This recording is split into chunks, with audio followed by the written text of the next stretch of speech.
What's good, people? It's about that time to randomly relate, reverse rant, no hate. So, Deontay Wilder did an interview with Brian Custard, and he said that it was kind of weird, but it was typical Deontay type of talk. But it was just the things he was saying just didn't add up to the point to me where I know I couldn't be the only one listening to this interview not feeling like, Deontay, what are you talking about, man? So, let me get to the points. So basically what Deontay said that stood out to me. He said, now, him having the deal that he had with the Saudis, he can finally get the fights he wanted. Well, isn't that admitting that he pretty much was turning down fights with Anthony Joshua and other fighters as well because he didn't feel the money was enough? Yeah, isn't that obvious? And doesn't that make more sense of this whole bullshit? Oh, we have $50 million for you. Since you said if I had $50 million, I'd fight you tomorrow. Take it or leave it. No negotiations. No, nothing. Just take it or leave it. Who does that? Fake ass offer. And who did they say was the money man behind it? Al Heyman. Did you ever hear Al Heyman speak about it? No. No. Just Finkel and Wilder. Now he says he has a couple of fights deal. It's a big, lucrative, multi-million-dollar deal, and it's for the next couple of fights. Well, he says that he can't wait. He got, all this money on the table. Okay, cool. But he says, I'm 38. I'm still young. You got to understand, I didn't start fighting until I was 21. And he said, I have not taken any damage to my body. I haven't really taken no damage. My body is like, I'm young, I'm fresh. He said, I look at a lot of my Olympic brothers and I'm like, damn, they burnt out because they started so young. But I'm fresh, and you're going to see come fight night what I'm talking about against Parker. And that just made me look like, man, do you hear what you're saying right now? And now, you just basically completely debunked all this shit that you said about Tyson Fury cheating. I'll get to that. For one, Deontay, out of his own mouth, said he had like 7, 8, 9 surgeries on his hand, his arm. That's his words. Then, he also said he had a dent put in his head by Tyson Fury for hitting him with an egg weight.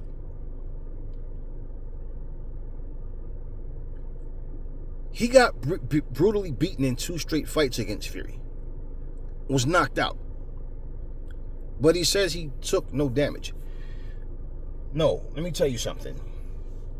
Damage doesn't necessarily show overnight. It's a wear and tear thing. It's kind of like arthritis. You keep going out in the cold. You're shoveling snow. You're out with no gloves on, and through the years, no, you don't get arthritis just like, it's years of, okay. Deontay Wilder says what he lacks in skill, he makes up in power. That's part of the problem he had against Fury. And you see, you said, and the guy that you had speaking for you, these two, they basically said Deontay Wilder has taken permanent damage due to Tyson Fury cheating. All these different channels, Dante's Boxing Nation, all of them vouched for Wilder and said he's never going to be the same due to the cheating of Fury. And pretty much that you could see the effects. Wilder's not the same fighter. So wait a minute. Somehow Wilder has been just rejuvenated, right? No, he goes in there, he fights Robert Helenius, he gets the knockout. I tell you, go look in that first round. Look at him. If you just look at his footwork, look at his movement. See, this is what people don't understand about a guy like Wilder. Punching little foam sticks and showing little workout videos, little training videos of you punching stationary targets and mitts, that's not an opponent, man. And the thing with Wilder is this. He never had legs. He just recently, the past couple of years, started jumping rope. He don't like to jog. Okay, he doesn't even know how to hit a speed bag. Okay, Wilder doesn't do the things that he would need, even like hand-eye coordination type things where you don't have to do it. You don't have to do it the so-called traditional way. You can do different things. You can replace certain things with other things. I agree with that. That's for any fighter. But Wilder is flat-footed. He has no footwork. So even though he has the right hand, if a fighter is just sharp enough and smart enough to understand, I know what his power is. I know what his strength is. He only has one. And basically, I'm going to take that from him. Wilder would be in a world of hurt because that's his bread and butter. That's what he looks for. And you didn't see any difference. I don't care how much shit Malik Scott talked, how much shit he talked about, how much improved he was since the last time. And when you're going to see a different Wilder against Fury, you saw the same exact Wilder other than him just throwing shot jabs to the body more. That's all. Everything was still jab, right hand, or just straight right hand from the very first round. He goes for it from the very first round. That's all he knows. Now, you have been fighting since you were 21. You're 38 years old now. I'll tell you when people start to understand that the reflexes aren't the same anymore. When they start to understand that the legs can't get them around the ring. That shot that they, usually depend on, they can't get it there. Or guess what? They hit a guy and all of a sudden he takes it. Then it's like, damn, now what? I don't have a plan B or C. I'm just going to keep doing the same things over and over. They realize like, damn, you know what?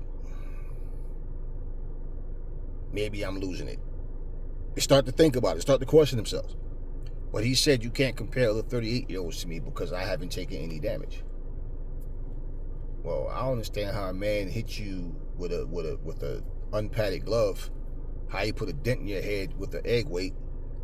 I don't understand how all these things happen, but somehow you haven't taken any damage. I don't understand how you've had between 7 and 9 surgeries on your hand and arm, but you haven't taken any damage. It was just a weird interview. He's like, I'm still young, I'm still strong, I'm still sexy, I still can talk. He was just the shit he was saying. I'm just like, and I kind of had to look away because I felt like at any minute he might have got up, stuck his ass in, Brian Custer's face and started twerking or some shit. And I was just like, nah, I can't, man. I can't. But no, seriously, he is saying these things. He got a new deal, and I feel like he's trying to get people rejuvenated as far as he goes. Trying to get the interest back with him. 15 years in boxing, and you haven't taken any damage, and you're not a good boxer, is because you basically fought crappy opponents, man. You've taken damage, and to be honest with you, Fury beat you bad enough in those 2 fights to actually affect you to where your performance is not the same.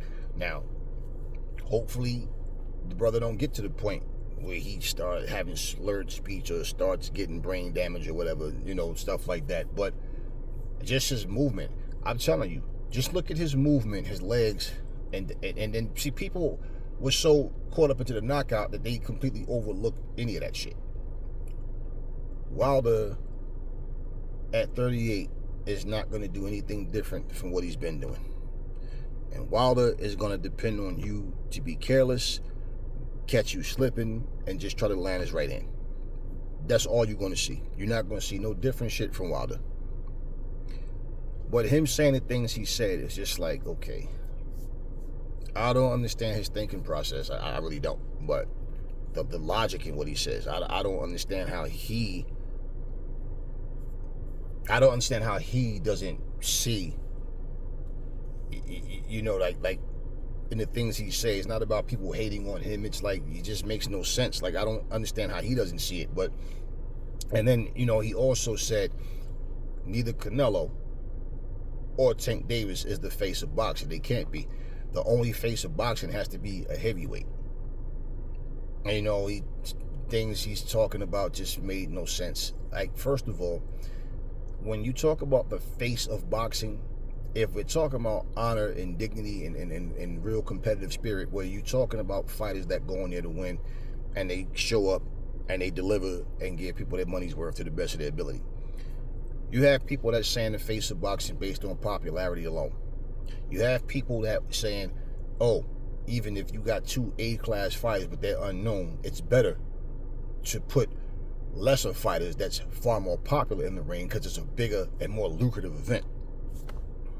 See, you got all these types of different things that people say and think. But for Wilder, I don't agree with what he said. You know, he's entitled to his opinions like I'm entitled to mine. But if you're looking at the facts, you can't say Wilder's no face of fucking boxing. You definitely, you can't say that Fury's the face of boxing. You understand what I mean? So if you're going to go by knockouts only, or, nah, come on, man, stop it. Stop it.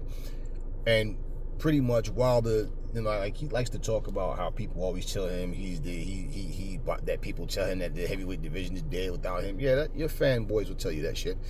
They'll tell you that bullshit. How is it dead without you when the only top guy that you fought was Tyson Fury? He's the only elite guy you fought. And, you know, Ruiz is a contender that never did shit.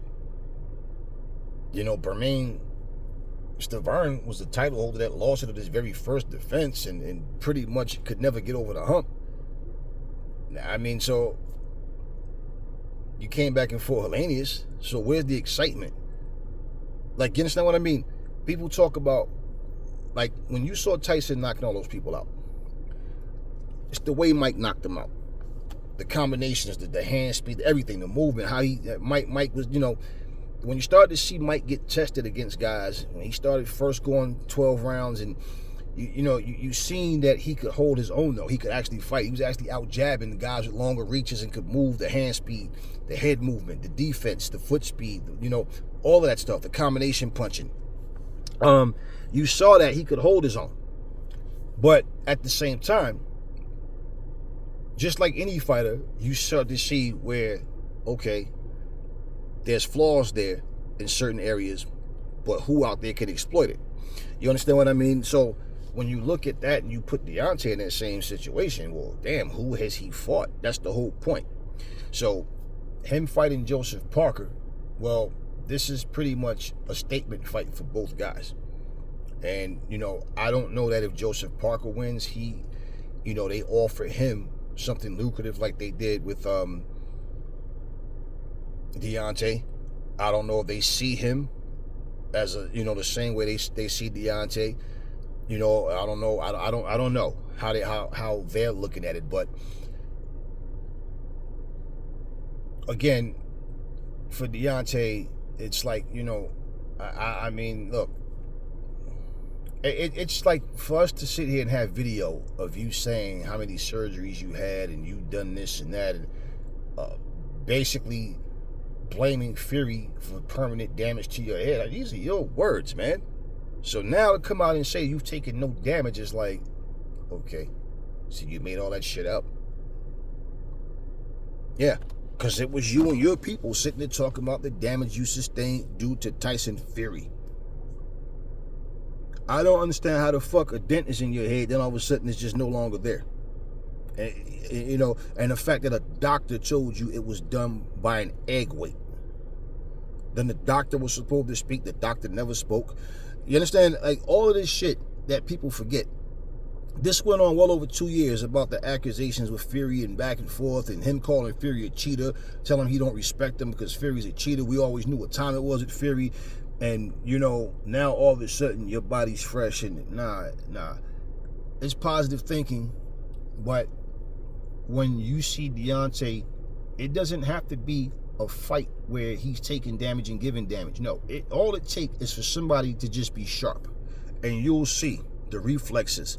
You'll see the lack of footwork. You'll see, you understand, the lack of boxing IQ.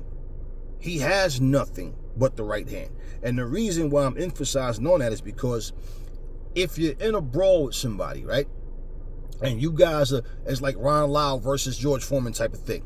You knock a guy down, you knock him down, he knock you down. If it's one of those type of things, the excitement of, oh shit, yo, they going at it. Okay, what I'm saying is, all he has to do is fight a guy that has good head movement, understands where he should be, can close distance, just a complete fighter.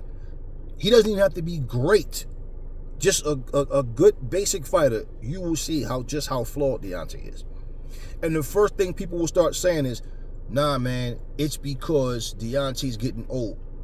And the reality of that is, it's not about him getting old. No. Luis Ortiz was a different type of challenge to him.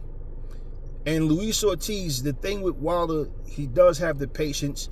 That's why he keeps his arms out long. He steps back, But with Wilder, we know, you can already see how flawed he is. But what I'm saying is, a basic boxer will show you just how flawed he is.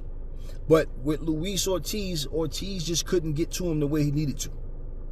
And Luis Ortiz is overrated if you listen to him the way Malik Scott and Deontay Wilder pump him up to be. But the reality of what he was saying is that Deontay is actually delusional, man. I mean, now his opinion on the face of boxing has to be a heavyweight. Okay, whatever. I mean, I don't even understand how he can say that and even feel like there's any real validity to him saying that. But to say he's being biased as a heavyweight, okay, whatever. That's about it. So then, if it's a heavyweight that's the face of boxing, then who is it then? The guy that just got knocked on his ass by a fucking novice with no fights? Can't be Anthony Joshua anymore. Huh? Y'all don't give Usyk enough credit to say it's him, so who is it then? Can't be you. Can't be you. So just saying, yeah, he said those things, and I just was like, okay, this is just Wilder being Wilder. Anyway, talk to me in the comment section, y'all. If y'all saw that video, tell me what y'all think about it. If you didn't, just, I just pretty much said what was said, but talk to me in the comment section about Wilder. What y'all think his mental state is, and do y'all really see him? Do y'all really see him doing anything different than what he's been done? And at 38 years old, it's a lot of talk. I guess guys like Zilly Zhang, looking back at what George Foreman did, a lot of people think they can just do the same thing. But yeah, just saying. Never fall in love with lies. Remember, the truth brings hate out of people, and I will catch y'all on the next video.